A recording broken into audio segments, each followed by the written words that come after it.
और एक बहुत बड़ी खबर आ रही है खार्किव से। रूस ने खार्किव पर एक बार फिर बहुत बड़ा हमला बोला है। खार्किव वो इलाका है जो पहले रूस के कब्जे में था, लेकिन पिछले साल यूक्रेन ने इस इलाके को दोबारा हासिल कर लिया था। अब एक बार फिर रूस इस इलाके को हासिल करने के लिए ताबड़तोड़ हमले कर रहा है, लेकिन यूक्रेन ने दावा किया है कि उसने इस हमले को विफल कर दिया है।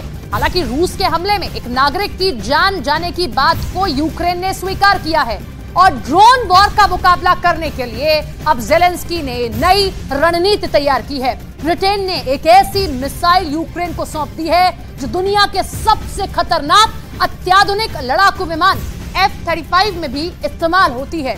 ईरान के ड्रोन हमलों से बचने के लिए ये जेलेंस्की की नई स्ट्रैटेजी है।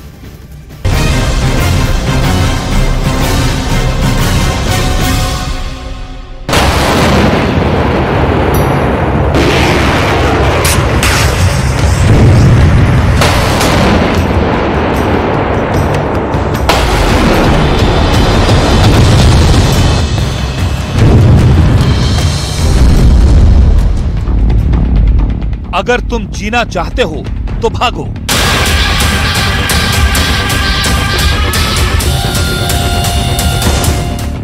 अगर तुम बचना चाहते हो तो सरेंडर करो।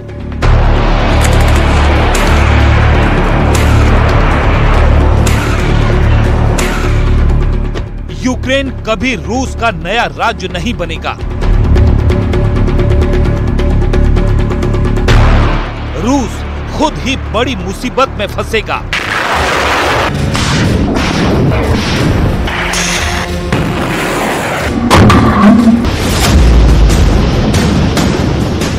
रूस अपने ही जाल में फंसेगा।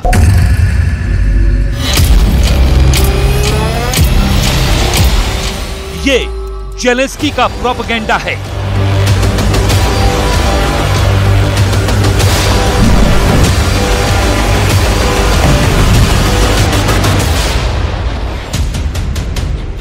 जेलेंस्की की आर्मी भले ही युद्ध के मैदान में पिट रही हो, लेकिन बड़े बड़े डायलॉग्स की डिलीवरी में जेलेंस्की का कोई मुकाबला नहीं है। क्या इस तरह की वीडियो फिल्म और वीडियो रिलीज करने से रूस रुक जाएगा और यूक्रेन बच पाएगा? अगर यूक्रेन को कोई बचा सकता है तो वो सिर्फ और सिर्फ अमेरिका और ब्रिटेन है। और अब ब्रिटेन ने ही जेलेंस्की को एक नया तोहफा दिया है।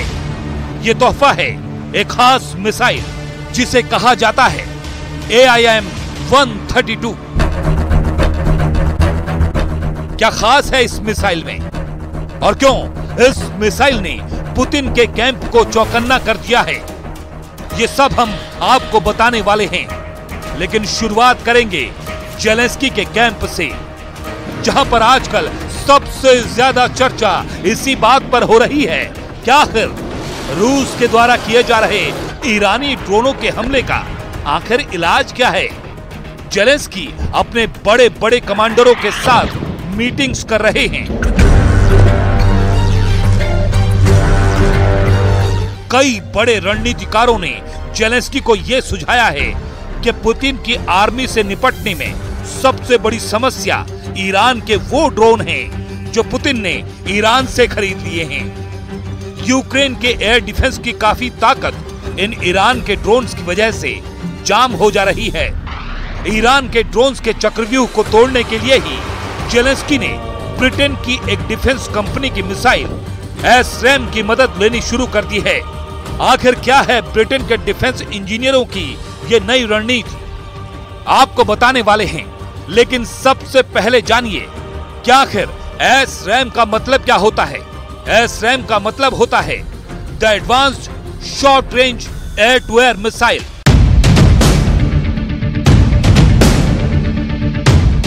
आपको यह जानकर काफी ज्यादा हैरानी होगी कि जब यूक्रेन ने बड़ी संख्या में एयर डिफेंस नेटो देशों से इंपोर्ट किए थे, उस वक्त जेलेंस्की बहुत आत्मविश्वास से भर चुके थे कि अब रूस की मिसाइलें यूक्रेन का कुछ भी नहीं बिगाड़ सकेंगी। इतना ही नहीं, जब जेलेंस्की बाइडेन से मिलने के लिए यूक्रेन के सफर पर गए थे, उस वक्त भी एयर डिफेंस की मांग की गई थी। पैट्रियट एयर डिफेंस की भी मांग जेलेंस्की ने लगातार की थी।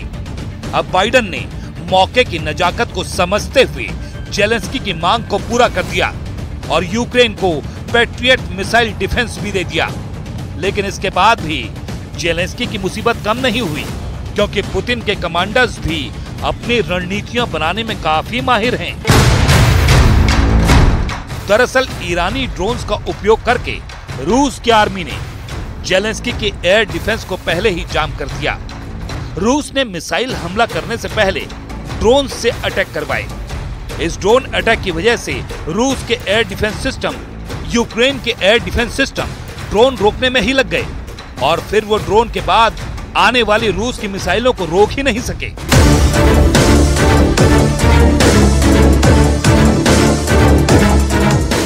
मामला बिल्कुल साफ है कि पुतिन के रणनीतिकारों ने बेहद चालाकी से यूक्रेन के एयर डिफेंस को फेल कर दिया और यही सवाल जेलेंस्की ने भी अपनी मीटिंग में अपने कमांडर्स के सामने उठाया, जिसके बाद यूक्रेन के कमांडर्स की तरफ से यह दावा किया गया कि अगर ड्रोन को रोकने के लिए एक अलग सिस्टम तैयार किया जाए तो शायद ईरान के ड्रोन्स को भी काउंटर किया जा सकेगा और एयर डिफेंस रूस की मिसाइलों को भी काउंटर कर पाएगा। लेकिन इसके लिए संसाधन यूक्रेन के पास नहीं थे, इसीलिए यूक्रेन ने अपने मित्र देश ब्रिटेन से इसके लिए संपर्क किया।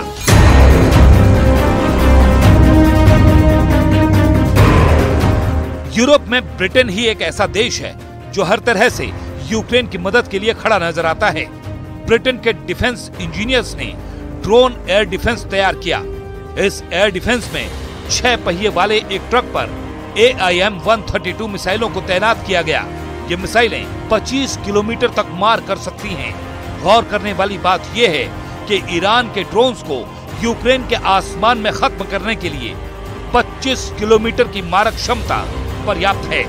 लेकिन यहाँ भी यूक्रेन को भारी मुसीबत उठानी पड़ रही है, क्योंकि ईरान के एक ड्रोन की कीमत $20,000 है, जबकि AIM-132 मिसाइल की कीमत करीब $2 लाख है। यानी एक 17 लाख के ड्रोन को खत्म करने के लिए जेलेंस्की को 1.5 करोड़ की मिसाइल बर्बाद करनी पड़ रही है और इसकी कोई गारंटी भी नहीं है कि 1.5 करोड़ की ये मिसाइल 17 लाख के ड्रोन को मार ही गिराए।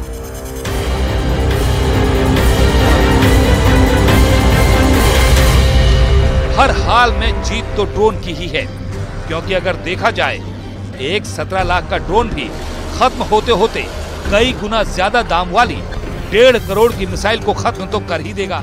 अगर AIM मिसाइल की बात करें तो ये 88 किलोग्राम की मिसाइल है। इसकी लंबाई 2.90 मीटर है। इस मिसाइल का व्यास 6.5 इंच है। इस मिसाइल का विंग स्पैन यानी पंखों का फैलाव 450 मिलीमीटर है। इसमें 10 किलोग्राम का वॉर हेड भी लगाया जा सकता है। इस मिसाइल में डुअल बर्न रॉकेट मोटर लगा हुआ है। यह अधिकतम 3 मैक की गति से दुश्मन पर वार कर सकती है। अमेरिका के लड़ाकू विमान F-35 में भी AIM-132 मिसाइलों को यूज किया जाता है। अमेरिका अपने लड़ाकू विमानों में हमेशा अपनी ही मिसाइलों को इंस्टॉल करता है, लेकिन 2017 में इतिहास बना जब पहली बार F-35 के लड़ाकू विमान से AIM-132 मिसाइल को लॉन्च किया गया था। ये 25 किलोमीटर तक इंफ्रारेड रेंज की वजह से अपने टारगेट को मैक 3 की स्पीड से हिट करती है। सबसे बड़ी खूबी यह है कि ये दुश्मन को अपने नजदीक आने से पहले ही उड़ा देती है। दुनिया के कई देश इस मिसाइल का उपयोग कर चुके हैं। ऑस्ट्रेलिया भी इन देशों में शामिल है, लेकिन वर्तमान में इसका उपयोग अमेरिका, यूनाइटेड किंगडम यानी ब्रिटेन और भारत भी कर रहा है। कतर की वायुसेना और ओमान की वायुसेना भी इसे अपने दल में शामिल करने जा रही है। इन मिसाइलों का निर्माण 1982 में ब्रिटेन और जर्मनी ने मिलकर शुरू किया था। कनाडा और नॉर्वे भी इसमें शामिल थे। सोवियत संघ ने R-73 मिसाइलों का निर्माण बहुत पहले कर लिया था। इस शॉर्ट रेंज मिसाइलों के जवाब में ही ब्रिटेन ने AIM सीरीज की मिसाइलों का निर्माण शुरू किया था।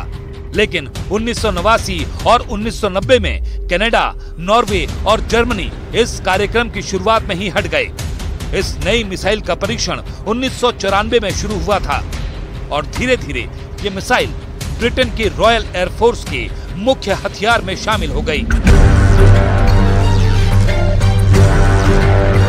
फिलहाल हालत ये है कि यूक्रेन हथियारों पर दावे तो बहुत करता है, लेकिन हमले सबसे ज्यादा रूस ही कर रहा है। रूस ने रविवार को बताया है कि उसकी सेनाओं ने यूक्रेन के कई ठिकानों पर हमला किया है और कई दिशाओं से हो रहे यूक्रेन के हमलों को नाकाम कर दिया, जबकि यूक्रेन ने कहा कि उसने रूसी ठिकानों पर कई हवाई हमले और गोलीबारी की है। रूसी रक्षा मंत्रालय ने एक युद्ध रिपोर्ट जारी की, जिसमें कहा गया कि रूसी सेना ने यूक्रेनी वायु सेना के ठिकानों पर समुद्र और हवाई हमलों की एक शुरुआत की है, जिसमें खतरनाक हथियारों का इस्तेमाल किया गया। रूस ने यह भी दावा किया है कि उसने अपने एयर डिफेंस से एक ही दिन में 11 हिमार्स मल्टीपल रॉकेट लॉन्चर और एक हार्म एंटी रेडार मिसाइल को भी रोक दिया है। रूस के रक्षा मंत्री ने यूक्रेन के रूसी कब्जे वाले इलाके में एक दौरा भी किया था और इसके साथ ही रूस के उन सैनिकों का काफी सम्मान भी किया जो यूक्रेन के युद्ध में फ्रंट पर लगातार जंग लड़ रहे हैं। Работаем достаточно эффективно, энергично. По многим параметрам опережаем выполнение гособоронзаказа. По отдельным параметрам превзошли, или точнее перекрыли уже задания этого года. Исходя из этого, необходимо сформулировать наши задачи на... ऐसी कई और तस्वीरें भी आई हैं, जिससे यूक्रेन काफी ज्यादा बेचैन नजर आ रहा है।